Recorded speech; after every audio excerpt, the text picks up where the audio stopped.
ایک آدمی کا اونٹ رات کو بہت زیادہ روتا تھا۔ وہ آدمی میرے حضور علیہ الصلاۃ والسلام کی خدمت میں حاضر ہوا، عرض کی حضور بندہ نواز میرا ایک اونٹ ہے جو رات کو بہت زیادہ روتا ہے، حضور آپ میرے اونٹ سے پوچھیں کہ آخر وہ کس وجہ سے روتا ہے۔ آقا آپ تو جانوروں کی بولیاں جاننے والے ہیں، آپ تو جانوروں کے دلوں کے حال جاننے والے ہیں، آقا آپ میرے اونٹ سے پوچھیں نا کہ کیا اسے کوئی تکلیف ہوتی ہے جس وجہ سے وہ روتا ہے۔ میرے کریم نبی نے فرمایا اونٹ کو میرے سامنے لے آؤ۔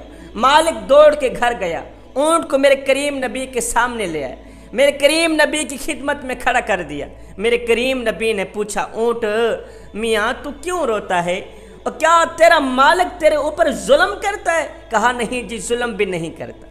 کیا تیرا مالک تیرے اوپر زیادہ وزن ڈالتا ہے، کیا زیادہ بوجھ ڈالتا ہے؟ کہا نہیں جی یہ بھی نہیں کرتا۔ میرے کریم نبی نے پوچھا اونٹ کیا تیرا مالک تجھے چارہ نہیں ڈالتا؟ اونٹ نے کہا نہیں جی میرا مالک مجھے چارہ بھی ڈالتا ہے۔ اچھا پانی نہیں پلاتا؟ نہیں جی پانی بھی پلاتا۔ اور پھر تو کس وجہ سے روتا ہے، کیا تجھے کوئی تکلیف ہے؟ کہا نہیں جی تکلیف بھی نہیں۔ اونٹ نے کہا آقا تکلیف بھی نہیں۔ میرے کریم نبی نے پوچھا میاں آخر تو کس وجہ سے روتا ہے، وجہ تو بتا۔ اب اس اونٹ نے جو وجہ بیان کی، جوانوں دل کے کانوں سے سنیے گا، اس اونٹ نے کہا آقا میرا مالک رات کو عشاء کی نماز پڑھے بغیر سو جاتا ہے، میرا یہ جو مالک ہے نا رات کو عشاء کی نماز پڑھے بغیر سو جاتا ہے، اور جب میں اپنے مالک کے بستر کے نیچے جہنم کی آگ کو اپنی آنکھوں سے دیکھتا ہوں تو میری آنکھیں چھم چھم برسنے لگ جاتی ہیں۔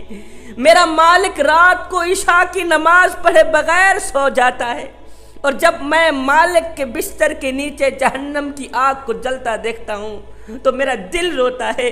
جب دل روتا ہے تو میری آنکھیں بھی چھم چھم برسنے لگ جاتی ہیں۔ میرے کریم نبی نے اس بے نمازی مالک کی طرف دیکھا، دیکھ کر کہنے لگا او اللہ کے نیک بندے نماز پڑھا کر، اگر نماز نہیں پڑھے گا تو یاد رکھنا قیامت کے دن تجھے فرعون کے ساتھ اٹھایا جائے گا، اگر نماز نہیں پڑھے گا تو قیامت کے دن تجھے نمرود کے ساتھ اٹھایا جائے گا، قارون کے ساتھ اٹھایا جائے گا۔ میاں جس صف میں اللہ کے دشمن کھڑے ہوں گے، فرعون کھڑا ہوگا، نمرود کھڑا ہوگا، اور بھی بہت زیادہ دشمن کھڑے ہوں گے، تجھے بھی اسی صف میں کھڑا کر دیا جائے گا۔ میاں اگر تو چاہتا ہے کہ قیامت کے دن تو نبیوں کے ساتھ اٹھایا جائے، تو رسولوں کے ساتھ اٹھایا جائے، اگر تو چاہتا ہے کہ قیامت کے دن اللہ کے پیارے جس صف میں کھڑے ہوں تو بھی اسی صف میں کھڑا ہو، تو خدا را نماز کبھی نہ چھوڑنا۔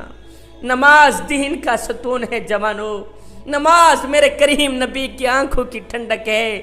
جس شخص کے اندر نماز ہے اس کے اندر سب کچھ ہے، جس کے اندر نماز نہیں ہے اس کے اندر کچھ بھی نہیں ہے۔ میرے کریم نبی نے فرمایا جو شخص 5 وقت کی نماز با جماعت ادا کرتا ہے، اس جمعے سے لے کر اگلے جمعے تک درمیان کے جتنے بھی گناہ ہیں، یہ 8 دنوں کی نماز ان تمام گناہوں کا کفارہ ہے۔ جوانوں اگر تم بے حیائی سے بچنا چاہتے ہو، اگر تم برائی سے بچنا چاہتے ہو، اگر تم قتل و غارت سے بچنا چاہتے ہو، اگر تم گنڈا گردی سے بچنا چاہتے ہو، اگر تم شراب نوشی سے بچنا چاہتے ہو تو سنو میاں، بے حیائی کا علاج صرف نماز ہے، برائی کا علاج صرف نماز ہے، قتل و غارت کا علاج صرف نماز ہے، شراب نوشی کا علاج صرف نماز ہے۔ آئے حضرت سیدنا علی المرتضیٰ شیر خدا کرم اللہ وجہ الکریم نے فرمایا لوگو نماز کی فکر اپنے اوپر فرض کر لو، خدا کی قسم دنیا کی فکر سے آزاد ہو جاؤ گے اور کامیابی تمہارے قدم چومے گی۔ حضرت سیدنا ابو ہریرہ رضی اللہ تعالی عنہ سے روایت ہے، آپ کہتے ہیں میں نے حضور علیہ الصلاۃ والسلام سے سنا، میرے حضور علیہ الصلاۃ والسلام نے فرمایا صحابہ اگر کسی شخص کے دروازے کے سامنے نہر بہہ رہی ہو، دریا بہہ رہا ہو اور چشمے کا پانی بہہ رہا ہو، اگر یہ شخص روزانہ دن میں 5 ٹائم اس چشمے کے پانی سے نہائے تو تمہارا کیا خیال ہے اس کے جسم پر کوئی بھی میل باقی رہ جائے گی۔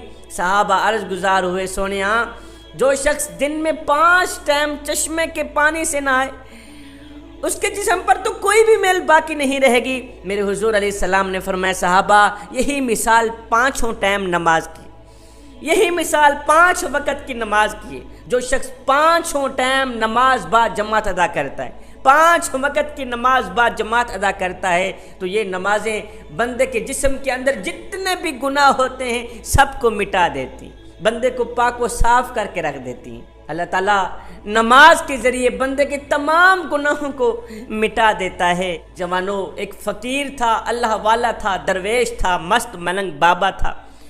ایک خوبصورت بستی سے گزر ہوا، اس کا خوبصورت بستی سے گزرا، عالی شان مکان دیکھ کر، محل دیکھ کر اس نے کہا سبحان اللہ، اتنی خوبصورت بستی جس کو دیکھتے ہی جان میں جان آ جائے، اتنی خوبصورت عالی شان بستی۔ خیر آگے چلا گیا، کچھ عرصہ بعد جب اسی راستے سے اسی بستی سے گزر ہوا تو دیکھ کر حیران رہ گیا کہ وہ عالی شان مکان مٹی کے ساتھ مٹی ہوئے پڑے، ملبہ ہی ملبہ پڑا ہے، عالی شان مکان، خوبصورت بستی کا نام و نشان بھی نہیں ہے۔ وہاں ایک اللہ والا تھا، یہ فقیر اس اللہ والے کے پاس گیا، پوچھوں تو صحیح کہ آخر کیا وجہ بنی، یہ تو آباد شہر تھا، خوبصورت شہر تھا، آخر اس شہر کو کس بد نظر کی نظر لگ گئی کہ یہ شہر تباہ و برباد ہو گیا۔ یہ فقیر اس اللہ والے کے پاس گیا، پوچھا بابا جی آخر کیا ہو گیا؟ کچھ دن پہلے میرا اسی راستے سے گزر ہوا تھا، عالی شان مکان تھے، خوبصورت محلات تھے، اب جب کچھ دن بعد میرا یہاں سے گزر ہوا تو دیکھ کر حیران رہ گیا، وہ عالی شان خوبصورت مکان مٹی کے ساتھ مٹی ہوئے پڑے ہیں، آخر کیا وجہ ہے؟ اس اللہ والے نے کہا میاں وجہ اصل میں یہ ہے کہ بدقسمتی سے، بدبختی سے ہماری بستی کے قریب سے ایک بے نمازی کا گزر ہوا تھا، ہماری بستی کے قریب سے ایک بے نمازی کا گزر ہوا تھا، اس بے نمازی کی نحوست نے ہمارے خوبصورت آباد شہر کو تباہ و برباد کر دی۔ ایک بے نمازی کی نحوست اگر خوبصورت اور آباد شہر پر پڑ جائے تو ایک بے نمازی کی نحوست سارے کے سارے شہر کو تباہ و برباد کر کے رکھ دیتی ہے۔ مجھے بتاؤ تو صحیح، جس گھر میں سارے کے سارے لوگ بے نمازی رہتے ہوں اس گھر میں برکت کہاں سے آئے؟ اس گھر میں سکون کہاں سے آئے؟ اس گھر میں رحمت کہاں سے آئے؟